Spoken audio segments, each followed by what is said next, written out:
All right, here we are. Another episode. Hello, another session. Let's go. Of Crime in Congress. Harley and I are on a marathon recording session today, so we don't have a ton of small talk. Except for the first time in my life, I am rooting for an NFL team. And by the time this comes out, we will know the outcome. But I'm really hoping the Commanders pull it through tonight. And I am hoping that the Eagles win tonight, because I am marrying into an Eagles family, so. Okay, but what's more important, your husband or your city, Sarah? My fiance, yeah. 1,000%, yeah. What? No, yeah.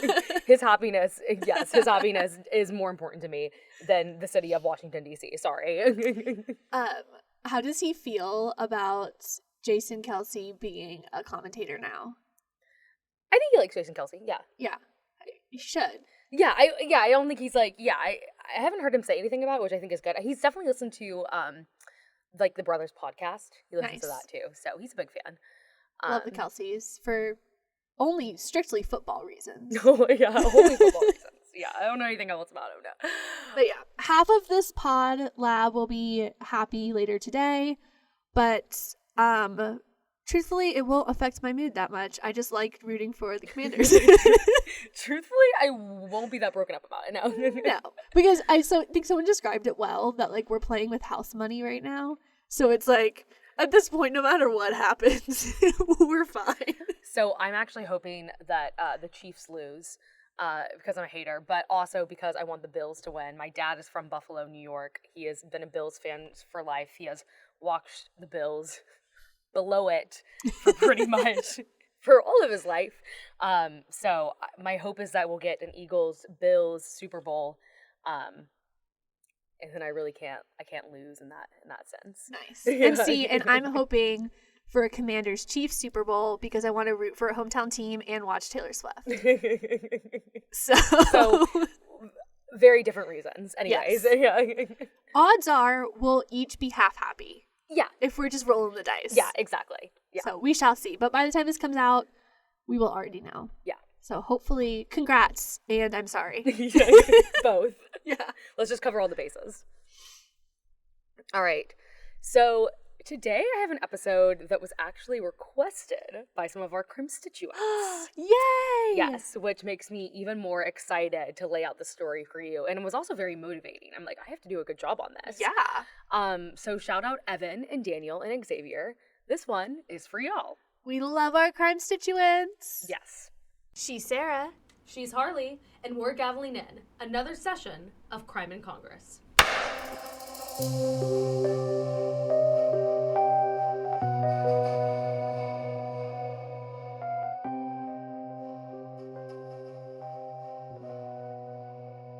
All right, so who are we talking about today?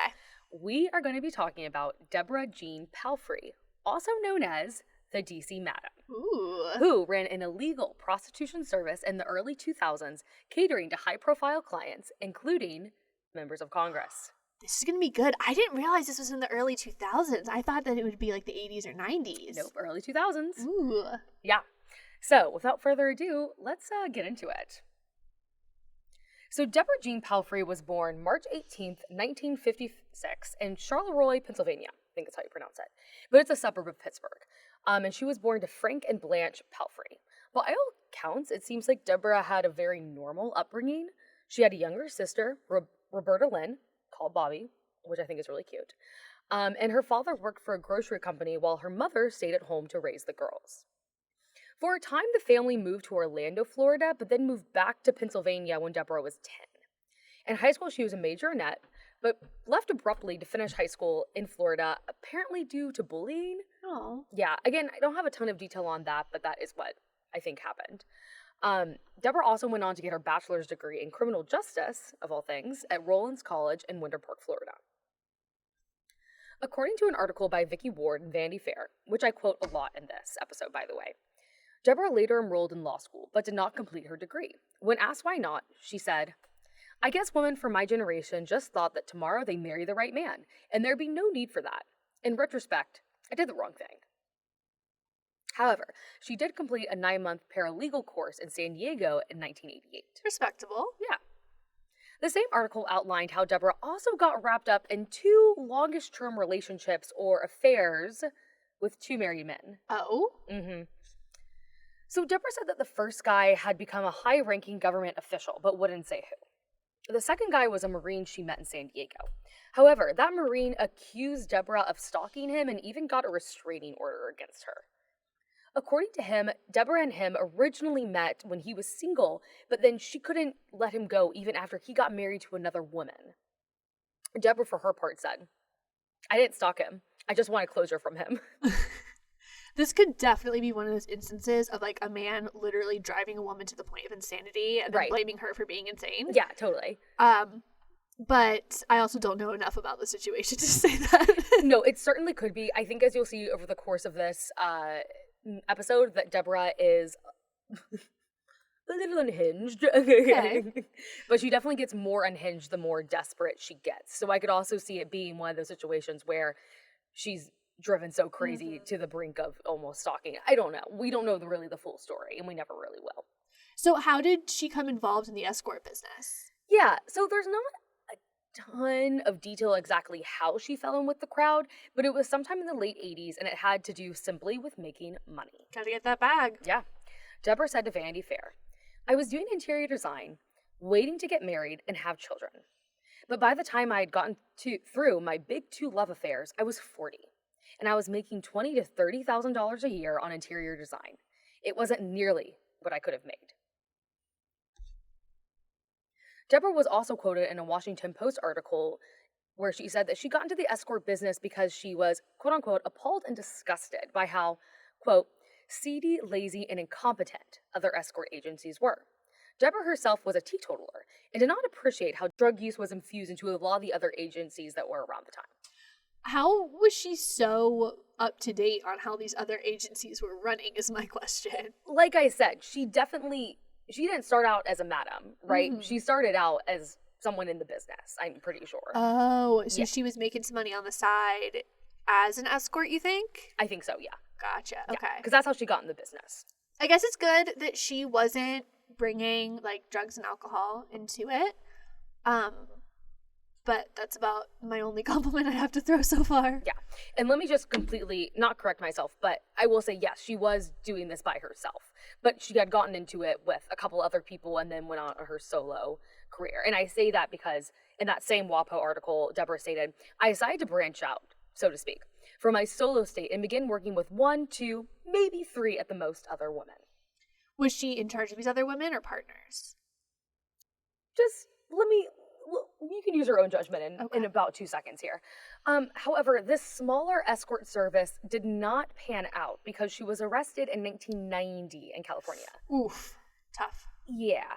The Washington Post reported that, quote unquote, an employee's angry mother apparently tipped off the police. And at the time of her arrest, Palfrey employed about a dozen women and would have made $100,000 that year. Oh, so this is different from the story she told about having just like 1 to 3 women. Yes, correct. And kind of like I did earlier, Deborah is just not the most reliable narrator, especially because a lot of these interviews were done later, too, when she was looking at criminal charges, right? So I think she's kind of watering some things down, maybe, perhaps, right? Yeah, so by 1990, she was working as a madam. Yes. Okay. Yes, correct. Now, according to The Guardian, though, Deborah actually ended up disappearing during her trial, leaving a long note with her lawyer saying that the idea of prison was an absurd and unthinkable horror. But then she was eventually caught in Montana on the Canadian border the next year and served 18 months in jail. Dang. Mm-hmm. And while in prison, it seemed that Deborah planned to go into different business. Good. Quote unquote, she said she wanted to go into business exporting authentic American Western and Indian art to the United Kingdom. I feel like that's not what she ends up doing, though. Absolutely not. And also, what a niche. Right? Like, And, like, why her for that role? yeah, what's going on? What? What's going on? But yeah, you are correct. That is not what happened. She did not end up going into this business. After her release, Deborah looked to re-enter the escort service, but more carefully this time. In a later interview with Susie Bright, an American feminist, author, and journalist, Deborah lamented that she did not have a lot of options coming out of prison, saying, "You come out of prison with a scarlet F, felon, across your forehead. Despite the fact that I had a 4-year degree and a little less than a year of law school, I was fairly well educated, well traveled, well read, a sophisticated young woman in my mid-30s. There was no chance in hell for me in this society. Certainly not back in the early 90s. To go forward, to get any kind of job, to do anything, I had no choice. My life was in tatters financially, emotionally, and I came out of prison almost blind. Because I had this little hereditary defect in my eyes, which made my cornea detach, and it kind of made me go blind for a while." Wow. Okay. First, she's right. The options for people leaving prison now are bad, but especially at that time. Yeah. So I understand how it made it hard for her to kind of get on the straight and narrow, even if she wanted to. And sucks about her eyes. Yeah, I think she also kind of mentions this too in a way of saying it was like not only the stress from her prison sentence, but also the fact that I think there was just like poor medical treatment in there. Yeah. And so she came out again, like really, really in really tough shape and not a lot of options, right? Yeah, that's hard. But in terms of protecting herself, Deborah decided to open business in Washington, D.C., while she ran the agency from her home in Vallejo, California. Sorry, I really struggle with names of places, guys. But Deborah said she had a desk next to her washer and dryer and worked daily, 2 p.m. to 9 p.m., except for holidays and snow days, according to Newsweek. Because you can't work remotely during a snow day. No, certainly not. And also, question, is it snow days in California or snow days in D.C.? Like, what? I'm impressed that she had a remote job during this time. Yeah, Deborah kind of had the first remote job. Yeah. Dang. She was a trailblazer. Now, as someone who has lived in D.C. for a good bit now, I have to concur with this rationale written out in Vanity Fair about Deborah's choice to set up shop in D.C. The capital was full to bursting with lonely men separated from their families during the week, and it had a steady stream of businessmen in its many large, anonymous hotels. Deborah knew, too, that the town's women were educated and ambitious, and she also knew that this was a place where sexual lines got crossed all the time behind closed doors. Yeah. As two educated, ambitious women, I think we can both say that this is all too accurate. Yeah, absolutely. So, in 1993, Deborah established her escort agency called Pamela Martin and Associates. Where did that name come from? So Deborah said this: "I wanted to be Pamela Mason, James Mason's wife, so the closest thing was Martin." Who is that? Yeah. So, my question as well. Essentially, they were this power couple in the showbiz world in like the 40s and 50s, but they also got divorced in 1964 in what was called by the press as, quote unquote, America's first $1 million divorce. So I don't know, kind of a weird person and relationship to name your escort agency after, in my opinion, but whatever. And like, is Martin the closest thing to Mason? No, right? Like, I'm still like, I get it, but I don't get it. I don't get it, yeah. But Deborah also gave herself an additional new name. Ooh. She was to be Miss Julia, and she got that name after a character in the 1980s TV show Designing Women. So Julia. Yeah. Oh. Exactly. Before her time. Anyways, Deborah proved to be much more careful this time around with Pamela Martin and Associates. From late 1993 until August of 2006, 13 years, the agency operated without a single bust. Whoa. What kind of women were Deborah recruiting for the agency? Like was the case when Deborah first got into the business, most of the women Deborah employed were simply looking to do the gig for money. They needed to pay off loans or pay for their condo or help provide for their families. But Deborah wanted classy, polished ladies, sporting a Ann Taylor type look. Starting out, WAPA reported that she recruited escorts through the University of Maryland student newspaper and in the Washington City paper. She also eventually advertised in the Yellow Pages and on websites, stating that the agency was, quote-unquote, undoubtedly the best adult agency around. I'm surprised she was so public with it and still didn't get busted. Yeah. For so long. Yeah, I mean, again, the way she pairs it, again, is that this is more of a companionship, almost like a dating service in a way, right? It's not that. No. Vanity Fair also reported that Deborah's escorts were to be at least 23 years of age, have a college degree, and have a day job. Those escorts were also not supposed to drink or do drugs and were always to arrive on time.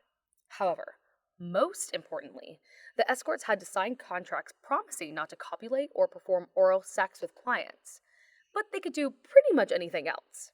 Again, according to Deborah and Vanity Fair. Interesting. And as we'll see the rest of this episode, like I just kind of said, Deborah maintained that her business was perfectly legal. Deborah, to hear her say it, was simply someone who set up appointments for consenting adults to just meet and date. Huh. So, no sex per se, but Deborah herself discussed that there was a sexual component to this work with Susie Bright, stating, "There was a sexual aspect to this, and I needed to make sure that they, the escorts, understood. Was this their cup of tea? They had to know they weren't just going out and to be wined and dined at the best restaurants in D.C. and given hundreds of dollars when the night was over. They had to know that there was an aspect to this where they would have to earn their money."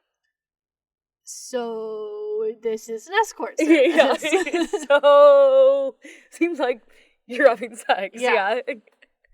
Here's an exchange from that same convo that I found interesting in terms of who Deborah was looking for.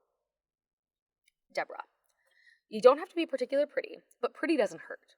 You have to have a nice figure, but you don't have to have a rockin' body by any means. Weight is important. It's an indicator of health more than anything. Education, sophistication, good sense of humor, a charming disposition, and not someone who's particularly a sap. Susie, did everyone already feel comfortable with kinky fantasies and eroticism? Susie again, did you feel like you had to vet people to make sure they weren't going to be shocked or disgusted? Deborah, yes. I told them in general what the business required and made sure this was something that they could go along with. And many times the answer was, God, yeah, this is hardly anything compared to what my boyfriend would have expected from me. Oh my goodness. Dang, okay. I really want to know how those conversations went down. Like, how explicit she got, how crazy things, I'm just curious what like a typical request would have been. Totally. So let's talk about the application process for Pamela Anderson. Not Pamela Anderson. So sorry, Pamela Anderson. Oh my gosh. The application process for Pamela Martin and Associates. Oh, let's go. So after completing a phone interview with Deborah, the interested girl sent in a letter of introduction and a photograph to Deborah's California address. After that, Deborah would set up a screening appointment. That was different from the interview? Yes. You see, Deborah would set up an unpaid date with one of her male testers to see how the girls were IRL, in real life. So they would have sex? Yes. Whoa. According to the Times-Picayune, all the escorts had sex on these test dates. One of the male testers said that he would then give his honest review to Deborah, saying, for example, was she enthusiastic? Passionate? Was she a dead fish? Something along those lines. Gross! Yeah. And if the girl had a good review, she would get a call from Deborah with the alias of Julia saying, "You're hired." I don't even think they realize how bad of a deal that actually is for them. Once employed, the escort said they would call Deborah/Julia on Sunday and let her know what days they could work that week. Most of the girls worked 2 to 3 nights a week, doing 1 to 3 60 to 90-minute appointments or dates. The day of, the escorts would then get another call from Deborah telling them the time and the location of the date. So the men called Deborah to make the appointments? Yes. So as I said, Deborah advertised her business on the web, in the newspaper, and in the Yellow Pages. There, she actually had listed a few different phone numbers that for like clients, escorts, and applicants should call. So they were different phone numbers, but they were all remote call forwarded to her cell back in California. And by the way, these phone records are going to be very important later on. I'm sure. Again, pulling from Vanity Fair, clients ranged from CEOs to store clerks, from terminally ill men and those with seriously ill wives to men on the verge of marriage who wanted one last fling. And, like I hinted before, members of Congress and other government officials were also on the client roster. Of course. So here's a real quote from the Vanity Fair article from a lobbyist who used Deborah's service, just so you can get a little taste of the clientele here. Quote unquote, "I am not ashamed I used Pamela Martin and Associates. In fact, some of the best women I've ever met in my life I met through Pamela Martin. I lived on the Hill, and The first time I called, I had a knock on my door an hour later with a woman who was as beautiful as Sophia Loren.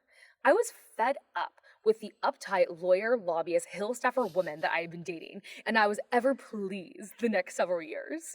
I mean, yeah, we're uptight. Like, hey, we're fun too. Like, Yeah, sure. Yeah. I'm so much fun. I spend all of my time working and researching crime. yeah, Podcast. yeah. Some people would say I'm really cool. Yeah. I'm cool to some. I'm cool to my husband. This reminds me, last night, Karen and I didn't do really anything. While both my roommates were out in the town, doing cool things. Anyways, but I saw this article about this avian flu that's happening with all the chickens. Oh, yeah. And, like, chickens are dying, like, at an astounding rate. 17.2 million not chickens, hens, okay? They're female chickens. They died in November and December. And, like, another couple million have already died this month. How did we get here? So, anyways, so I texted this to my friends, and they're like, is this your Saturday night, Sarah? Relax. It's like, some people would call this educational. Yeah. Anyways, we're fun. We're fun people. Anyways, back to the episode. Deborah's escorts would typically earn $250 to $300 plus tips for a 90-minute appointment. The escorts could keep 50% of the cash plus tips, and the rest was sent to Deborah in postal money orders over $800. In addition, all the escorts were sent a 1099 miscellaneous income form so they could properly file their taxes. And in Deborah's own words, she paid her taxes on time every April 15th and filed tax forms for her employees with the IRS. Unlike Marion Barry. Yeah, exactly.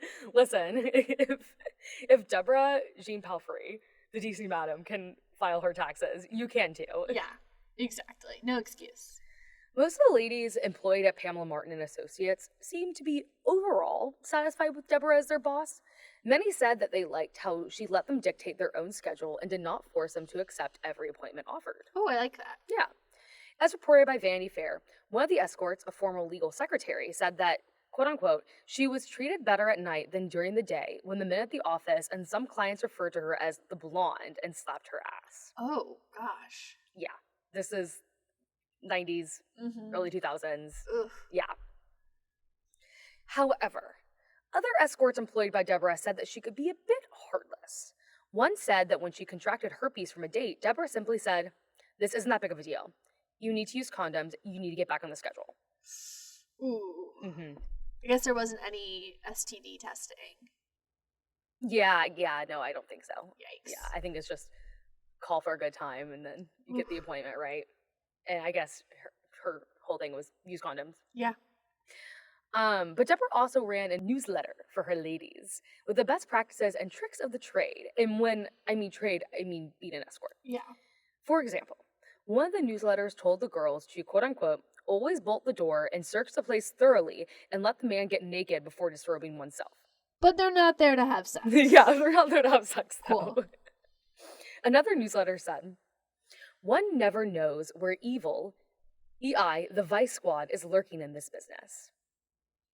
The misogynists get a real kick out of surprising, shocking you girls when you give them the opportunity, exclamation point, exclamation point, exclamation point. Therefore, you are to lock, double lock, and triple lock all doors, 3 exclamation points. Figure it out before they get you." That's actually a really dark thing to say with so many exclamation points. Yeah, right? Dang. Yeah. And so, again, and we'll see this, she gets a bit paranoid. I think it's probably from her, like, prison time as well. And the fact that, I didn't mention this, actually, but when they caught her the first time, it was part of an undercover sting.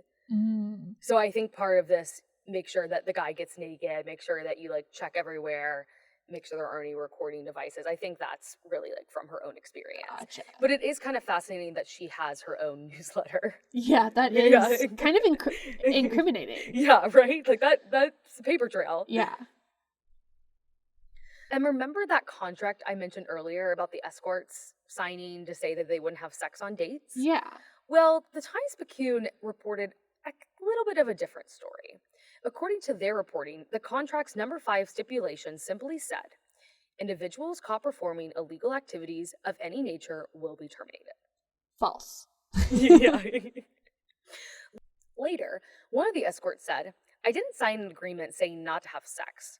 She said she interpreted the number 5 paragraph as essentially saying, don't get caught. Pretty much, yeah. Mm-hmm. Yeah.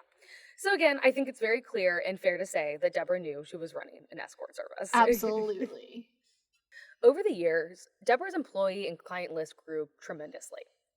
Somewhere between 130 and 140 women were employed by this agency, and they serviced thousands of men in the DC area. Whoa. Through this, Deborah raked in over $2 million in the 13 years the company was in business. And it seems like the amount of money orders being sent to Palfrey's post office box was actually what really tipped off the authorities. I could see that. Yeah.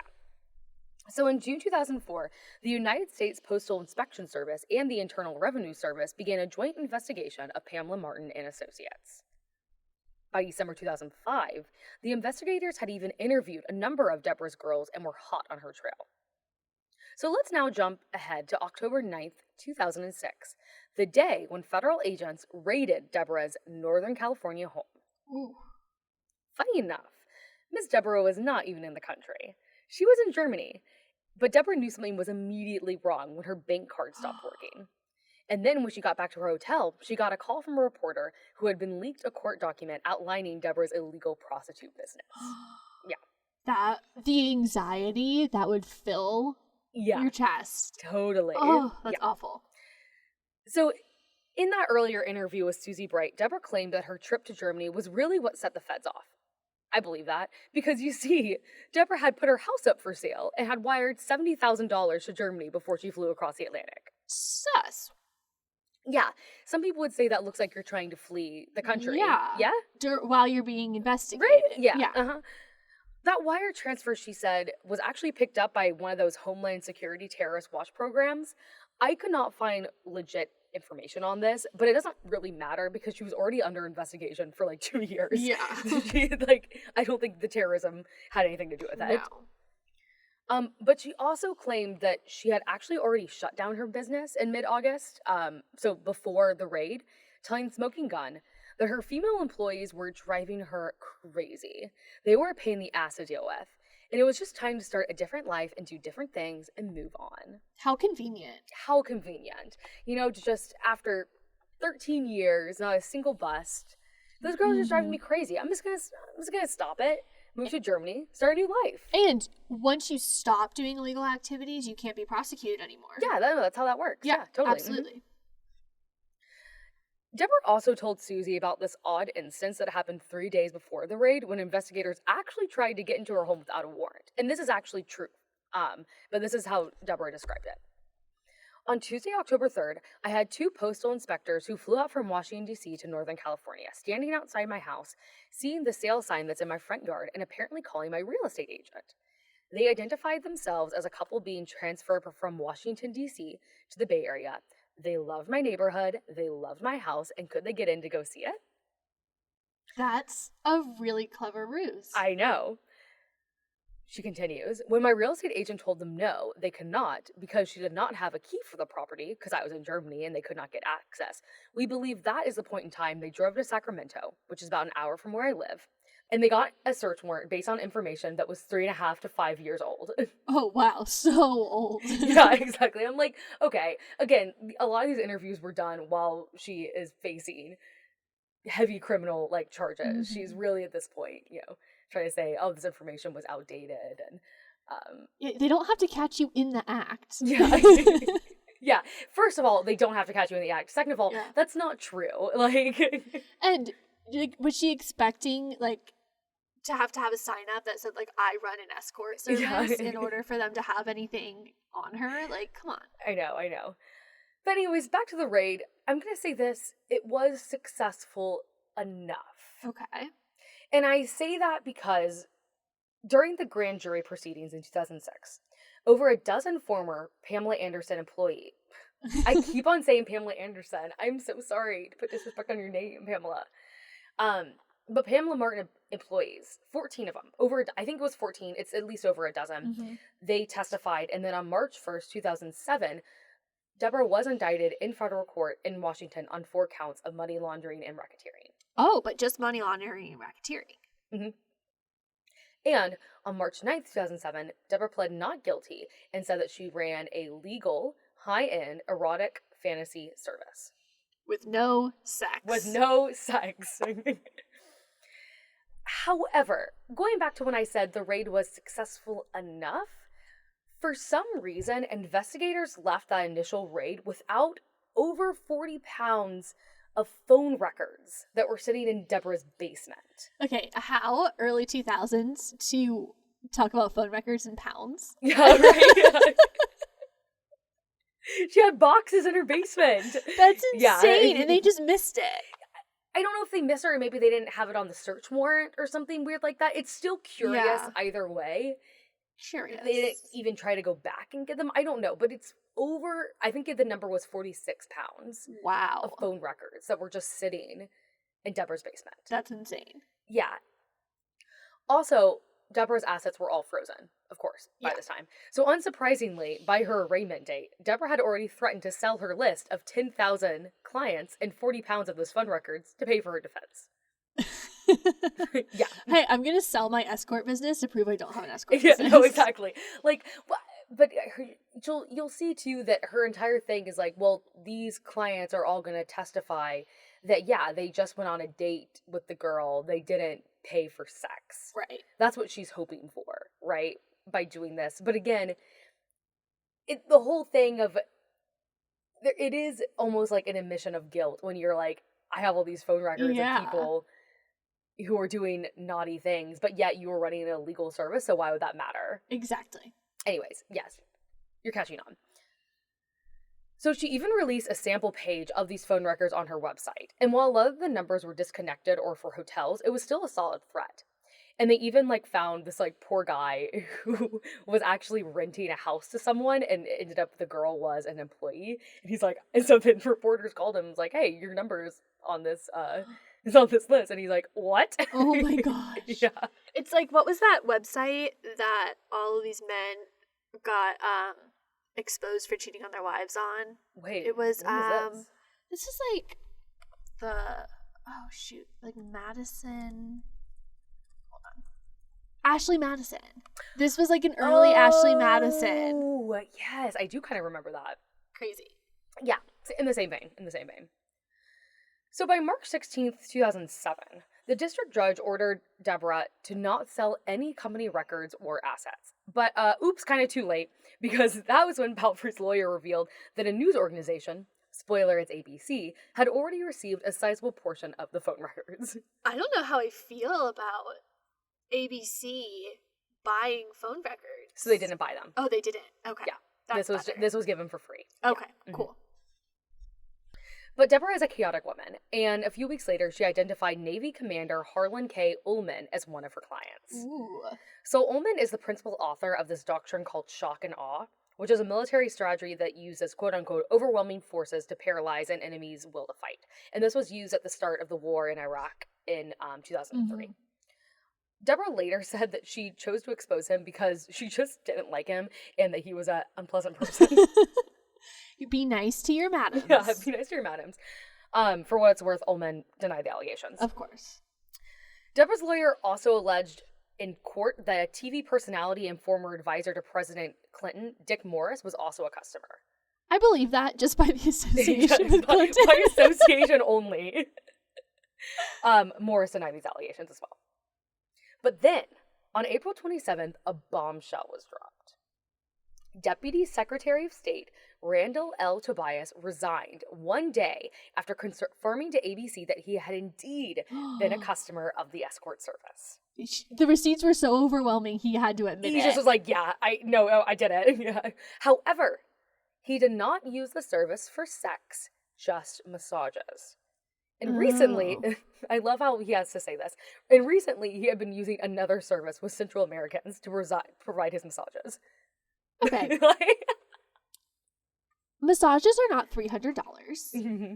He can go to a nice spa and get one for like $150. And that's in today's money. So Right. back then, probably like $50. Did no one tell him? Yeah. He's overpaying for this massage. Tobias, we have news for you. You're overpaying. Yeah. However, this is just kind of funny. The New York Times was also quick to report that Mr. Tobias, who was the director of foreign assistance and the administration of the Agency for International Development, ran agencies that required foreign receipts of AIDS assistance to explicitly condemn prostitution, a policy that drew protests from some nations and relief organizations. So, again, he's saying he'd only use the service for massages, but I think people are drawing some lines there. Yeah, it's like, how much clothing was your masseuse wearing? Yeah. What did she massage you with and where? Right. Exactly. In her opening, so what did Deborah have to say about this? In her opening remarks at her next court hearing, Deborah started by apologizing to Tobias and his family for the ordeal. So sweet of her. But then went on to say, had Tobias come forward earlier, along with many, many others who have used my company's services throughout the year, I most likely would not be in my current predicament, because it was all legal. Of course. So finally, though, in early May, this highly anticipated ABC 2020 episode aired about the phone numbers that Deborah had given them. Who else did they reveal? To the surprise of everyone, no one. What? Yep. They said the names were not newsworthy enough. Huh.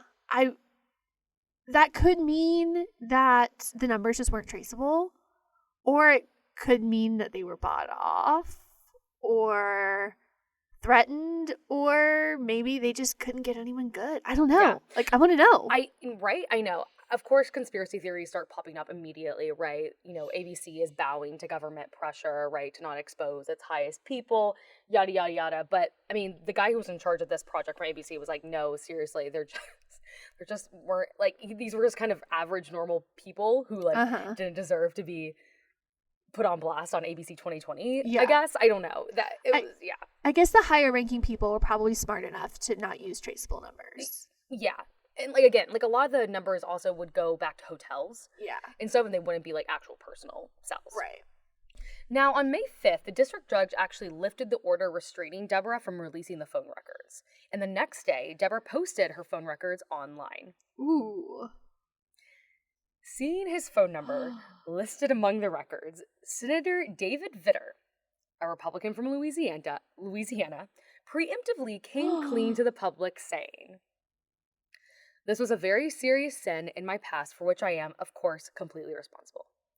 Several years ago, I asked for and received forgiveness from God and my wife in confession and marriage counseling.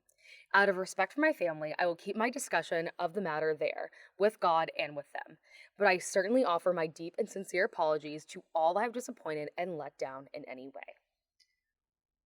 Interesting that he came out preemptively and said this. Mm-hmm.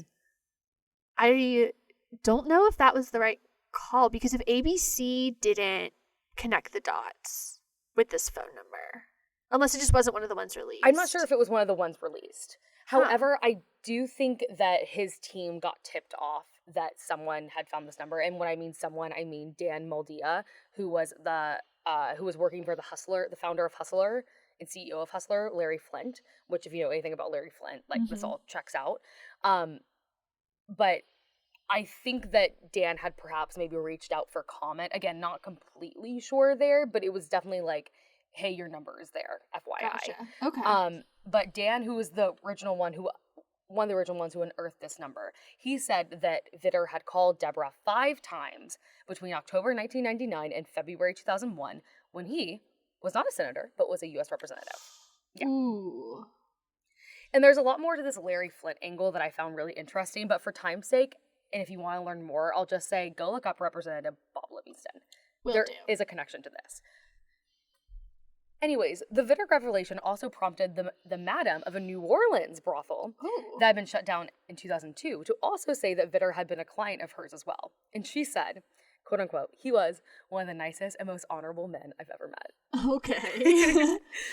This is kind of hilarious to me. Yeah. Vitter was I'm sure Vitter was "Thanks for calling me a nice guy," but you didn't have to say anything at all. Yeah, you could have just kept your mouth shut if he was so nice. Yeah, And exactly. Why did you say anything? also, like, how high is the bar for honorable when you're in the escort business? Like, it's probably just, like, he wasn't mean. Right. Like, it's probably an absence of activity rather than a presence of activity. He paid in full. He tipped well. He didn't abuse the women. And wasn't abusive. Quote. Yeah. Right. Like, yeah. how this bar has to be low. I don't know. But in the time before her trial, Deborah was just kind of like all over the place. She spammed reporters to complain of these vast conspiracy theories to get her involving the CIA and the U.S. military. And she even went as far as to say, quoting from WAPO, the fact that Muslim men used her escort service before September 11, 2001, terrorist attacks might have played a role in the government's effort to prosecute her. What? Yes. Okay. That's a lot. That's a lot. That's a lot. That's a claim. Yeah. If you'll remember, the police didn't even really have time to prosecute or to find Chandra Levy's murderer in the aftermath of 9/11. Yeah. And so I don't think that they were going after a madam. No. For that reason. Absolutely. Also, this was the Postal Service and the IRS. Yeah. Because you were getting $800 money orders constantly delivered to your address. Yeah.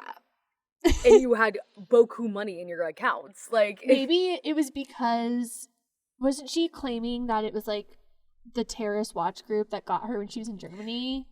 Yeah, exactly. She has a lot of ideas. Interesting. Yeah. Okay. And again, I read another thing that it was from one columnist, and he's like, yeah, I'm getting a lot of voicemails from Deborah. Like, she just goes on and on and on about these crazy things. And then she also got very upset by the fact that it was only her business that was being investigated when there were dozens of other escort businesses in the DC area. In a September court filing, she listed out 83 brothel and escort agencies she knew of operating in the DC area to basically say, why not them too? Yeah, but still not good company to put yourself in. No, totally. Also, but you're not an escort service? Yeah. You're not an escort or brothel service? You're a legal... Mm-hmm. Around this time, she also tried unsuccessfully to change lawyers. So Deborah had initially hired Preston Burton, who had also represented Monica Lewinsky back in the day. So he had experience with this kind of flavor, right, of like sex scandal. Yeah. But Burton did not appear to give in to Deborah's outlandish conspiracy theories, aka like the 9/11 one, unlike attorney Montgomery Blair Sibley. For his part, Sibley did have some experience dealing with sex escort cases. He, in one time, had defended an alleged pimp named, I kid you not, Big Pimpin' Pappy. Stop, that's like being named Big Criminal. Yeah, Big Pimpin' Pappy. I'm not a pimp, I'm just called Pimpin' Pappy. If I'm an escort and my boss is Big Pimpin' Pappy, I'm leaving that escort service. Yeah. BPP, I don't want to be near him. BPP. But again, this is like the only experience he really had, and Sibley was just kind of a crazy guy. Like, I read some interviews with him, and you'll see, he's kind of wacky. He's a wacky dude. And I don't exactly understand this works because I did not go to law school, and I am not a lawyer, but the judge in the case ultimately refused Deborah's request to have Sibley represent her over Burton. So Deborah ended up hiring Sibley on her own on the side. Again, I don't know exactly with what money. I don't know if this was like maybe from her parents or just kind of like IOU kind of thing. But Burton still remained her official lawyer who represented her at the trial. Okay, interesting. And this is just a kind of a weird thing, but I bring it up for two reasons. A, Sibley will reappear in this story. But B, it also shows how desperate and chaotic Deborah was getting leading up to her trial on April 7th, 2008. So on the first day of her trial, Deborah's defense attorney, Preston Burton, contended that Deborah was like a taxi dispatcher. What happened afterwards was between the driver and the customer. Oh yes, because every taxi I've ever gotten into had a happy ending. Yeah. And on the second day of trial, several ex-clients and employees testified. I don't feel the need to use these folks' names because, again, these guys are just kind of like normal people. They're Uh-huh. not high profile, and they're not elected officials. But here is some of what was said that first day from Scott McCabe of the Washington Examiner. One former employee relayed that she had sex with 79 out of 80 men she was set up with during the 6 months she worked for Deborah, and said, quote unquote, "This is a criminal enterprise. We knew why we were there." One former client said he used the service about 100 times. And on the 2 occasions when he did not have sex with the girls, he did not pay. He also said, "She provided a great service, and I was a customer of her service. A good customer. It was great." Sounds like a prostitution ring. Yep. One of the strongest witnesses against Deborah was actually a lieutenant commander who had received immunity for her testimony. Again, I don't feel the need to say her name, but it is published out there. Did Vitter or the other guys ever testify? No, actually not. Despite his promise, Deborah's lawyer did not call Vitter or Ullman to testify. And Deborah also did not testify. Probably a good call. Yeah. And honestly, it was a pretty short and damning trial. It was only 4 days. And after less than 8 hours of deliberation, the federal jury found Deborah guilty on all counts and convicted her of racketeering, money laundering, and 2 counts of using the mail for illegal purposes. Well, there you go. Yep. Deborah faced a maximum sentence of 55 years in prison. However, it was likely she'd only get 4 to 6 years in prison under the sentencing guidelines. I just don't understand enough about how sentencing works, but it's crazy to me that you can be facing 55 years and only get like 5. I know, It is just seems like you fascinating. shouldn't be facing 55 years then, Yeah. if the normal is 5. If there's such a difference Yeah. or contrast, yeah, I don't, I didn't go to law school. Yeah. For Deborah, the idea of going back to prison was too much for her to handle. On May 7th, 2008, her mother found Deborah's body hung from a nylon rope to a metal bar in a shed near her mother's home in Tarpon Springs, Florida. Oh my gosh. At the scene, police found 2 suicide notes. In these notes, Deborah apologized to her mother and sister and saying that she could not live the next 6 to 8 years behind bars for what you and I have come to regard as this modern-day lynching, only to come out of prison in my late 50s, a broken, penniless, and very much alone woman, and that she thought killing herself was the only exit strategy. That's really dark. What were people's reactions to this? Well, to some people, like Dan Moldia, her suicide wasn't a surprise. He said, quote unquote, "She wasn't going to jail. She told me that very clearly. She told me she would commit suicide." Some were surprised, though, because Deborah had told them that she would not kill herself like her former employee, Brandy Britton, who hung herself in 2007 awaiting trial for prosecution charges. Britton was once a mother of 2 and former University of Maryland professor who, as I said, worked for Deborah. This is so sad. It is. Others, of course, contended that it was part of a larger cover-up to make sure that no other high-profile names were released. And while I don't think this is the case, I think she really just didn't want to go back to prison. This idea of Deborah's lost list of names has resurfaced in recent years. Ooh. So remember that kind of wacky lawyer, Montgomery Blair Sibley, who Deborah ended up favoring over Preston Burton? Yeah, the one who bought the 9/11 stuff. Yeah, pretty much, yeah. Well, in March 2016, Mr. Sibley petitioned the U.S. Supreme Court to lift a 2007 restraining order that prevented him from releasing phone records related to Deborah's escort service. The records reportedly included client names, addresses, and social security numbers, which Sibley said, quote unquote, contain information relevant to the upcoming presidential election. Oh, how did I miss this? Yeah, curious, right? Now, at the end of the day, the Supreme Court said it would not intervene to allow the release of the phone records. So we don't know to this day who exactly Sibley was referring to, but it's also worth mentioning that this guy was, like I said, a total whack job. Yeah. This one killed me. During the saga, he claimed, quoting from U.S. News, he had stored the records on 4 servers around the world that had a hidden website's link that would automatically be sent to reporters if he did not reset a 72-hour countdown clock. This was a lie. Yeah, that just seems absurd. Yeah. In reality, he later said that one of his 3 ex-wives, 2 of his many ex-girlfriends, and a close friend living abroad had CDs with the records on them. He was not keeping these very close to the vest. I'm surprised he didn't just leave. Yeah. And Sibley said, and I quote, "Everyone assumed I meant computer servers. I meant people who serve me."